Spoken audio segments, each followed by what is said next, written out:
Skyla and Charybdis. Well, basically this is the strait that I have to go through, and then one side is the beast Skyla, which is like, a beast with 9 heads, and it's going to eat the crew of the deck. The other side is a whirlpool that's going to eat the entire ship. Basically, after Cersei's kind of like, instructions and advice and strict advice, she tells Odysseus that he has to go closer to Skyla. It's better to lose 6 men, if I recall, rather than lose the entire ship. Pretty straightforward. Keep it simple, stupid. What's this about?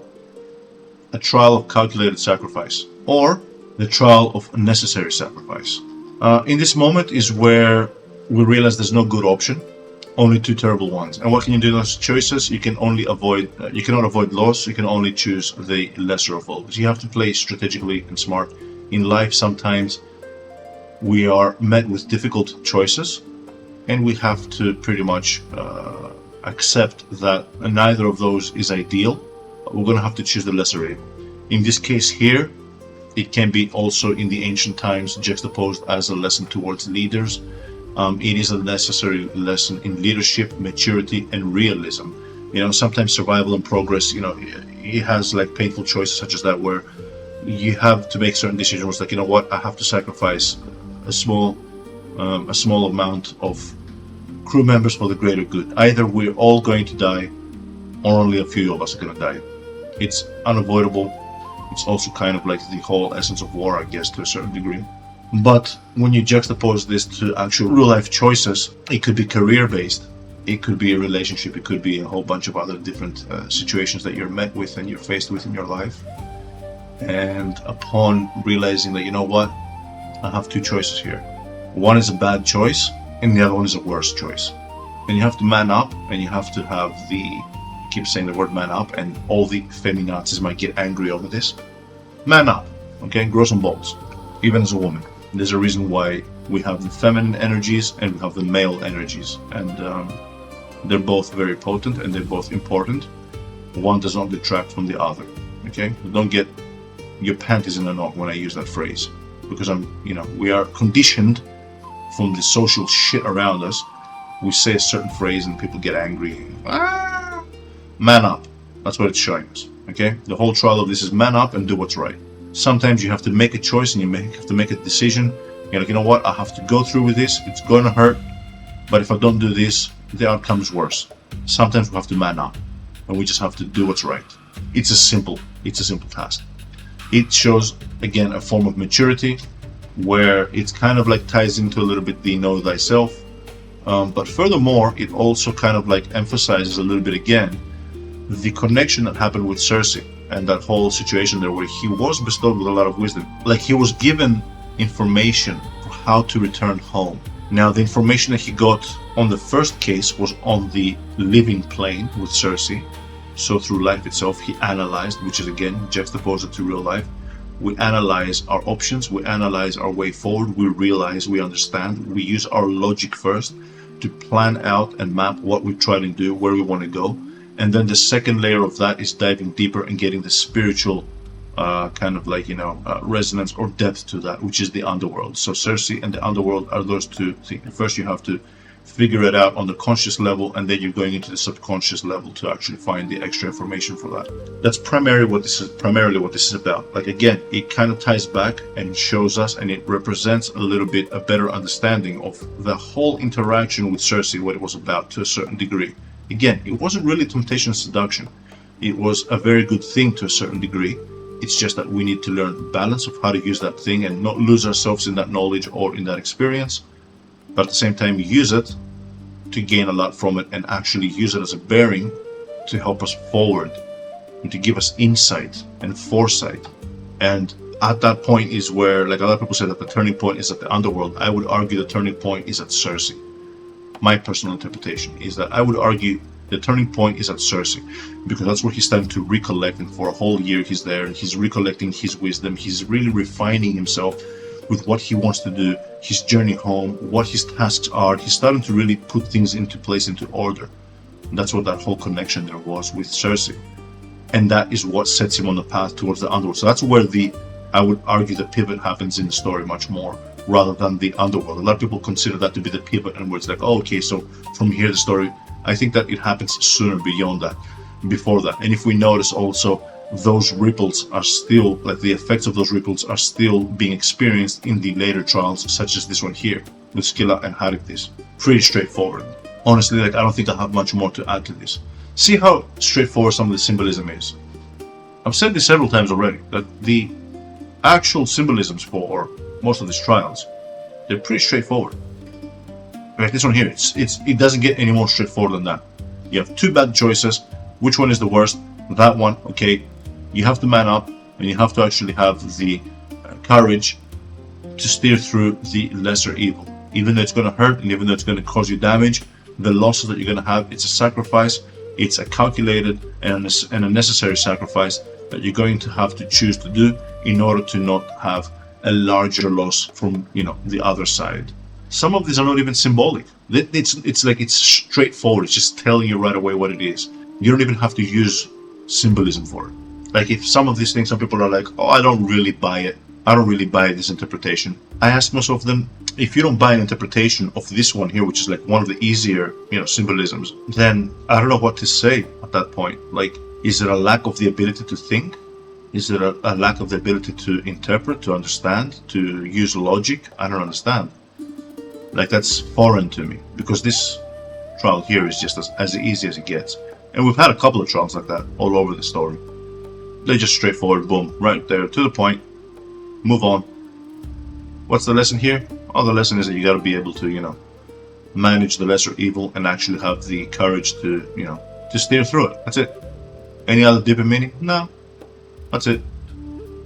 Straightforward. Again, it's not rocket science, guys. And it's not just folklore, story tales. Hey, this is fiction. It's part of heritage that has been upheld for, you know, 2,000 plus years. Now, I'm going to make a small parenthesis here, because I mentioned it in a couple of other videos, but let me do a small fact check on myself here. Okay, so fact checking myself here, just so I could be on the safe side, I said that the first written were probably around the classical age. That's around about 200 BC, the classical age of Greece, the first written kind of versions. I want to fact check myself on that because I was overextending the olive branch as a peace offering, because even at 200 BC, that's 2.2 thousand years ago. The date is actually even beyond that. So here are the dates.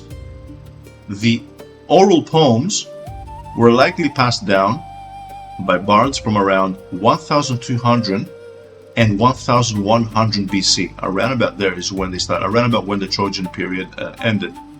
That's when the oral poems started being passed down. Homer, or some say the poet or poets, we call Homer, estimated to have composed the written version of the Odyssey. So the first written version was around 750 and 700 BC. That's over 2,500 years ago. That's 2,700 years ago. Like, you know, I was underestimating on purpose, just to drive the point home of, like, you know, oh, but, you know, they were passed down by bards. Okay, yeah. What was the first written version? It was 2,700 years ago. It was part of the Hellenic heritage for hundreds of years. And then by extension, the modern and the entire Hellenic history for 2,700 years. The spoken oral tradition lasted roughly 400 to 500 years before the version we know was written down. I don't want to hear that shit with regards to, oh, but there was a lot of different interpretations. The version that we know, the version that we're basing all of these things down, was written, that's what we're basing all this on, and it was written around about 700, the latest, 700 BC. The poems were widely performed and copied in Greece from the 8th century BC onwards, and became standardized during the classical period, 5th and 4th century BC. That's when they became standardized. So even with small changes, which, how many did they take? It's still Homer's work. Even with the small changes, that same body of work became standardized by 4th century BC. 5th to 4th century BC. That's 2,500 years ago when it became standardized. So I don't want to hear that crap with regards to, oh, it's just a story, oh, it's been changed a whole bunch of times. When? When was it changed a whole bunch of times? You actually know the recordings of like the actual bards for those 400 years from 1200 BC all the way to 750 BC. You know of, like, you were there, you know what they were passing on. And maybe the entire original story was completely different. Nobody cares. We have Homer's version, the written version. That's the one that we actually are basing all this on. It doesn't matter. That's the version that we're basing on. Homer's Iliad and Homer's Odyssey. That's it. So if you're going to go in there and try to change things around, your excuses are invalid. Hope you enjoyed this one, guys. I'll see you on the next one. And until then, peace be with you. Future Jim here, adding a little bit of extra context here for something that I just noticed while I was editing the video. By the way, the power on my camera is flimsy. I'm going to get a new camera, and I'm slowly every now and then losing frames. You might notice that I'm cutting every now and then. There you go. I think it just did it again. Anyway, I'm not AI. I can promise you, I'm actually human. Small little parenthesis here. I wanted to really dive into this a little bit more and add some nuance to this that I just noticed. This trial made me think of certain things with regards to Hollywood and the messaging that they're trying to do in a lot of cases. For example, the whole thing of, the sacrifice of, a couple to save the whole. Have you noticed how many Hollywood movies they show that this is not a good choice and we shouldn't be doing this choice, and no, I'll save all my people, and so on and so forth.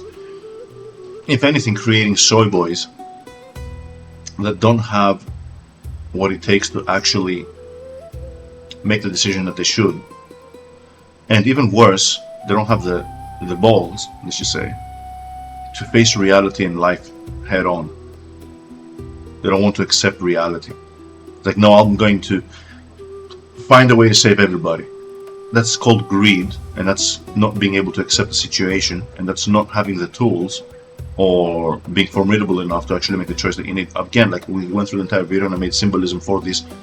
It extrapolates to things that are in our everyday life as well, with regards to choices that we need to do at work, in relationships, and a lot of things. And they create a mindset of, I want it all. They feed the ego in that sense. And they also create people that do not accept reality. And they're living in their own little bubbles and their own little worlds. I just noticed that because I was thinking to myself, as I was editing and I was seeing the part where I say, you have to, for the greater good, sacrifice a small person. It's been shown as such a bad thing. When you think about it, if I was a king, yeah, of course I'd sacrifice a few to save the many. Like, it's non-logical to not do that and to pretend that there's another choice. Like, the whole point of what this is showing you is that there is no other choice. And now, if there's another choice, of course, if there's another choice, you try to save everybody. That's your primary, your primary goal. You try to save everybody. That's the whole point. This here goes deeper as well, because it's actually showing us specific parts of ourselves as well, that in order to do something, we need to sacrifice another part of ourselves. Okay, so this goes much more into esoteric symbolism as well. But the fact of the matter is that even when you actually look at it in realism, in the outside kind of experiences, of course you're always trying to save everybody. But what if you can't? What if you're at war? What if the strategies that are available to you is either I'm going to lose, a small force of men, or I'm going to lose half my army? What are you going to do in that case? You have to come in terms of the reality. They're feeding the ego, and they're creating, people that just they live in their own little fantasy. They live in their own little, fantasy worlds, in their own little safe space bubbles, detached from reality, and not capable of making those choices, whether they are outside or inside. You're in a company, and you cannot support 2,000 people. You can only support 1,500 people. What do? Double down and be like, no, I'm going to support the families for all those 2,000 people, and then in the end, none of them have a job, or you're going to do layoffs and let 500 pull off. I know all the woke, when it comes to, capitalism, laying off and all that stuff, it ain't that easy, guys. It ain't that easy. Like, even if you're trying to try to do the right thing and be as good as you possibly can with regards to, the people that work for you, it's not that easy. It's not that easy to be able to accommodate for everybody. People pretending as if it's an easy choice. No, I'm just going to hold on to everybody. You're damaging the own company until it doesn't exist anymore, and well, what did you achieve? Now everybody has no job. These things are things that we need to keep in mind with regards to how we actually take choices in our life as well. It's actually, it kind of dawned on me as I was doing the editing. I'm like, hey, just a small little extra edit here. I hope you guys again enjoyed the video, and I'll see you in the next one.